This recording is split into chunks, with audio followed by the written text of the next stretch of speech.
Elbette Kudüs ilk önce bizim ilk kıblemiz olması vesilesiyle Müslümanlar açısından e, üçüncü kutsal mabedimiz. E, Ve Kudüs Miracın kavşak noktası. Yani İsra ve Miraç olayı gerçekleştiğinde biliyorsunuz İsra Peygamber Efendimiz sallallahu aleyhi ve sellemin tabir yerindeyse yaptığı yatay yolculuk. Yani Kudüs'e olan yolculuğu. Miraç da Kudüs'ten gökyüzüne olan yolculuğu. Dolayısıyla bu yolculuğun en önemli kavşak noktası Peygamber Efendimiz sallallahu aleyhi ve sellemin Adem Aleyhisselam'dan kendisine kadar olan bütün peygamberlere imamlık ettiği, onlara namaz kıldırdığı mübarek bizim kutsal şehrimiz.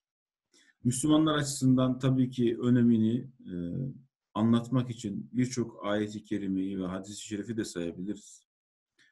Ancak sadece İsra ve Miraç olayının gerçekleştiği, İsra ve Miraç olayının birleştiği nokta olması bile biz Müslümanlar açısından kıymetli olması için gayet yeterli bir sebep.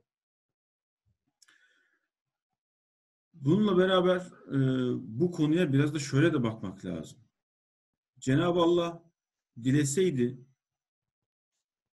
Miraç olayını Peygamber Efendimiz sallallahu aleyhi ve sellemin evinden direkt olarak gerçekleştirebilirdi.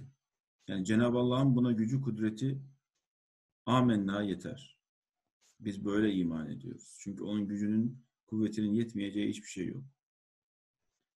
Cenab-ı Allah kulunu yani Peygamber Efendimiz sallallahu aleyhi ve sellemi Mescid-i Aksa'dan yanına aldı. Göklere yükseltti. Demek ki burada da bizim için ciddi bir mesaj söz konusu. Bu sebepten dolayı Mescid-i Aksa aslında biz Müslümanlar için tarih boyunca sürekli bir imtihan vesilesi olmuştur. Çünkü dediğiniz gibi birçok defa el değiştirmiş, işgal edilmiş, tekrar Müslümanlar tarafından fethedilmiş bir mübarek beldemiz. Ve adeta Müslümanların genç ve diri durabilmesi için bir vesile olmuş. Tabir yerindeyse cihat ibadetinin bir imtihan merkezi olmuş. Çünkü cihat demek sadece savaşmak demek değil. Cihat demek uyanık olmak demektir. Cihat demek bir arada olmak demektir. Müslümanların birliği demektir. Benim şahsi kanaatim İsrail'in çok fazla bir ömrünün kalmadığıdır. Cenab-ı Allah bizleri imtihan ediyor. Biz dünyadaki 2 milyar insan olarak farklılıklarımızı bir kenara koyup, farklı düşüncelerimizi bir kenara koyup, acaba Kudüs için, Mescid-i Aksa için bir araya gelip tek vücut, tek yumruk olabiliyor muyuz? Cenab-ı Allah bunu görmek istiyor. Biz bunu başardığımız zaman Allah'ın izniyle zaten Kudüs'te kendiliğinden fetholunacaktır.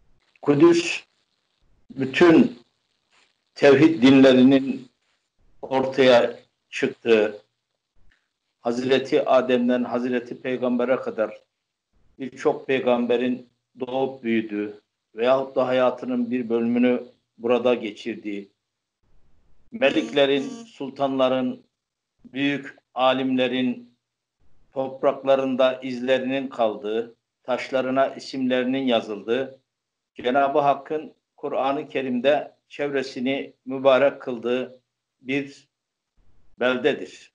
Bu vesile ile bütün semavi dinler tarafından bu bölgeye çok büyük önem atfedilmiştir. Ancak Siyonist Yahudilerin bu mübarek bölgeyi başka amaçla kullanmaları, kendi inançlarına göre bu bölgenin kendilerine vaat edildiğini sanmaları ve bunu gerçekleştirmek için bütün her şeyi kendilerine mübah saymaları münasebetiyle 100 yılı aşkın süreden beri bu bölge maalesef kana bulanmıştır. Özellikle Osmanlı bu bölgeyi terk ettikten sonra ve 14 Mayıs 1948'de Siyonist devletin kuruluşunu mütakiben 15 bin Filistinli katledilmiş, 767 köy haritadan silinmiş ve 800 bin Filistinli kendi topraklarından dışarıya sürülmüştür. Bugün halen 6 milyon Filistinli mülteci kardeşlerimiz kendi topraklarına girmenin hayali içerisinde yaşamaktadırlar. Onun için Kudüs sadece Müslümanlar için değil, bütün insanlık için çok önemli bir merkezdir. Kudüs barışa, özgürlüğe kavuştuğu zaman bütün insanlık özgürlüğe kavuşacaktır. Kudüs sadece Filistinlilere ait bir bölge veyahut da Araplara ait bir mesele değildir. Kudüs, Mescid-i Aksa ümmetin meselesidir. Bugün 8,5 milyon İsrail alemine, Siyonist aleme 1,5 milyar Müslüman onların işgallerine, ilhaklarına, katliamlarına karşı bir duruş sergileyemiyorsa bu Müslümanların artık ümmetlikten çıkma noktasına geldiğinin açık bir göstergesidir. Bunun için bütün Müslümanlar birbirleriyle savaşmayı, birbirleriyle itişip kalkışmayı bırakıp kardeş olarak, İslam kardeşliğine sarılarak birlik ve beraberlik içerisinde Kudüs'e, Mescid-i Aksa'ya sahip çıkmalıdırlar. Kudüs ve Mescid-i Aksa tarih boyunca dünyanın güç merkezi olmuştur. Müslümanlar Kudüs'e hakim olduklarında dünyanın gücü Müslümanların elindeydi. Biz ne zaman Kudüs'ü kaybettik? Kim tarafından işgal edildiyse Kudüs, onların dünyanın gücü onların elindeydi. Manevi anlamda da Resulullah sallallahu aleyhi ve sellem miraca yükseldiğinde Mescid-i Aksa'dan yükseldi. Dolayısıyla hem semavi Allahu Teala'ya giden yol Mescid-i Aksa'dan gidecektir. Hem dünya için, Müslümanlar için, barış için Mescid-i Aksa barış içerisinde Müslümanların hakimiyetinde olduğu müddetçe dünyanın ve Müslümanların gücü onların elinde olacaktır. Mescid-i Aksa'nın kurtuluşuna inşallah şahitlik yapacağız. Bu dönemde inşallah Mescid-i Aksa Müslümanların hakimiyetine gelecek ve biz inşallah Allah'ın izniyle bu sürecin içerisinde inşallah hep beraber olacağız ve İsrail oradan def olacak. İsrail'in zulmü Mescid-i Aksa'da ve Kudüs'ten inşallah gidecek. Çok büyük zulümler yaptı ve biz dünya Müslümanları olarak inşallah bu zulümleri def edeceğiz ve Mescid-i Aksa'ya sahip çıkacağız. Orada özgür bir şekilde inşallah Mescid-i Aksa'nın içerisinde, bahçesinde bütün dünya Müslümanıyla beraber namaz kılacağız. Mescid-i Aksa özgürlüğüne gideceksek eğer 3 adımla net bir şekilde ilerlememiz gerekiyor. Birincisi fertlerden bir hareketlilik olması gerekiyor. İkincisi de hocalar bunu desteklemesi gerekiyor. Ve üçüncüsü de devletler harekete geçer.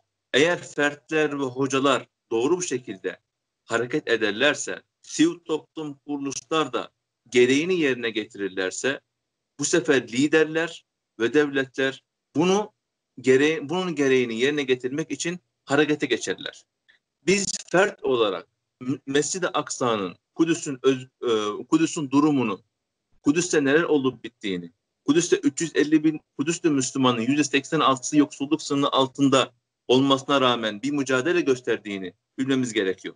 Kudüs'te Müslümanların Mescid-i Aksa'nın içerisinde nöbet tutarak Mescid-i Aksa'nın muhafızlığını, himayesini yaptıklarını öğrenmemiz gerekiyor. Mescid-i Aksa'nın Kudüs'ün dünya Müslümanları için dinimizdeki yerini, akidemizden ve dinimizden bir parça olduğunu öğrenmemiz gerekiyor. Bunları öğrenirsek, bunları bilirsek Mescid-i Aksa'nın özgürlüğü için ve oradaki 350 bin Kudüs'lü Müslümanın refahlı bir şekilde, özgür bir şekilde yaşayabilmesi için onlara yardım göndererek, onlara kardeşlik hukukunu bağlantı kurarak onlarla birlikte Mescid-i Aksa'nın özgürlüğünü bu şekilde harekete geçirebiliriz. Eğer biz bunun sesimizi bu şekilde yükseltebilirsek, hocalarımızla beraber onlar da bize destek verirlerse, bu sefer sivil toplum kuruluşlar da harekete geçeceklerdir. Sivil toplum kuruluşlarla birlikte harekete geçtiğimizde elbette ki üstümüzdeki liderlerimiz, devlet başkanlarımız ve bütün devletler, Müslüman ülkelerin devletleri harekete geçmek zorunda kalacaklar.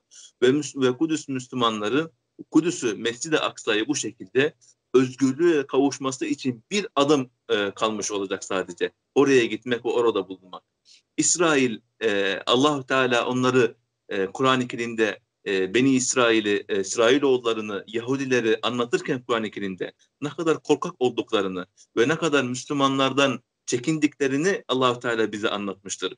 Dolayısıyla bizim oraya sadece hareket etmemiz, bir adım bile atmamız onların o işgali, Mescid-i Aksa'dan kurtuluşu için bir vesile olacak inşallah.